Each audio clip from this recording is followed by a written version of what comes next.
अगर ठीक तरीके से मतलब सही दृष्टि से देखा जाए तो दुनिया में आज तक जितनी भी चीज़ें हमें देखने को मिलती है, जितनी भी चीज़ें आज हमें आकर्षित करती है, सुंदर दिखती है, उन सब चीज़ों के पीछे हमेशा से ही कोई ना कोई बलिदान या त्याग था, नहीं तो वो चीज़ें आज इतनी सुंदर और आकर्षित नहीं दिखती।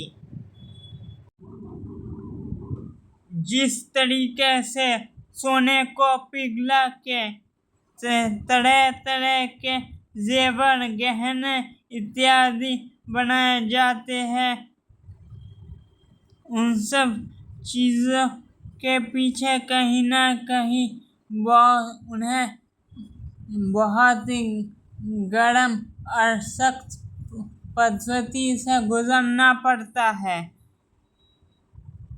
इस प्रोसेस को हम अगर अच्छे से देखें तो हमें दिखेगा एक बलिदान जो खूबसूरती को निखारती है। नेताजी सुभाष चंद्र बोस जी ने सिविल सर्विस का एग्ज़ाम में पास होने के बाद भी उन्होंने किसी के अंडर में कोई भी काम करने से मना कर दिया था, क्योंकि उन्हें देश यानी भारत माता की सेवा करनी थी। ये त्याग भारतीय भुला नहीं सकते और इस त्याग की वजह से आज़ाद हिंद फौज बनी और उन्होंने ब्रिटिशों से भारत माता को मुक्त किया।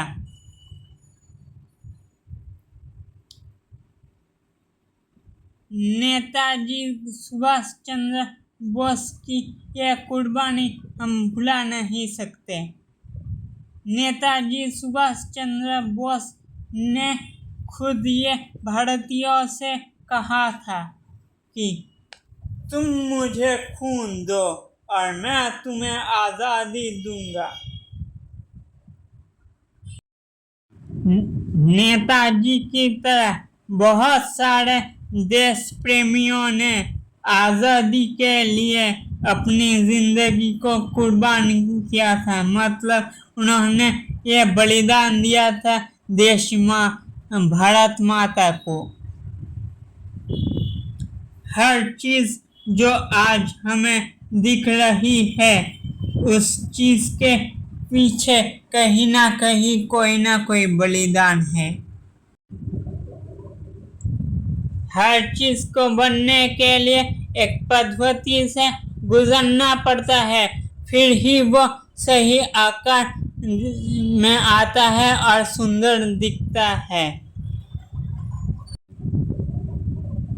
बिना किसी चीज़ दिए कुछ भी नहीं मिलता है, ये बात सबको पता होनी चाहिए।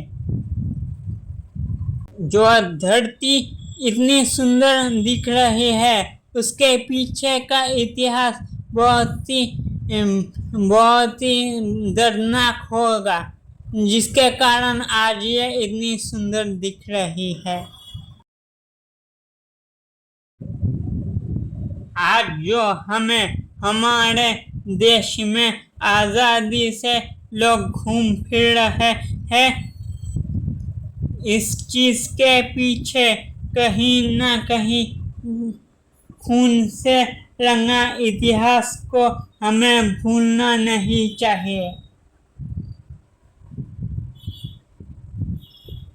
बलिदान एक परंपरा है जो बहुत पुराने समय काल से घटित होती आ रही है।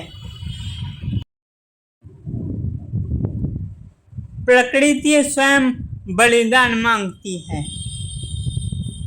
अगर सही समय पर पूरे विधि विधान द्वारा देवी देवताओं को अगर किसी भी चीज, वस्तु, फल, सब्जी या जीव की बलिदान नहीं दिया जाए तो प्रकृति में एक असंतुलित माहौल देखने को मिलता है। आजादी के जंग में जो जवान या सैनिक, देश प्रेमी या किसी के भाई बंधु, जो लोग देश के लिए बहुत ज़्यादा सोचते थे, जो लोग आज़ादी के विषय में बहुत ज़्यादा सोचते थे, उन लोगों के बलिदान, त्याग, कुर्बानी को हम लोग भुला नहीं सकते। उन बलिदानों की वजह से भारत में आज लोग आज़ादी से देश में रह पा रहे हैं। बलिदान को आप गलत साबित नहीं कर सकते, क्योंकि इसका एक अलग ही इतिहास है। आज जो भी चीज़ आज़ादी से घूम फिर रही है, उसके पीछे कहीं ना कहीं एक बलिदान छुपा है, जिस बात को हमें भुलानी नहीं चाहिए। हर बलिदान एक समर्पण मांगती है, हर चीज़ एक समर्पण मांगती है, और समर्पण, किसी चीज़ के प्रति समर्पित होना ही बलिदान कहलाता है।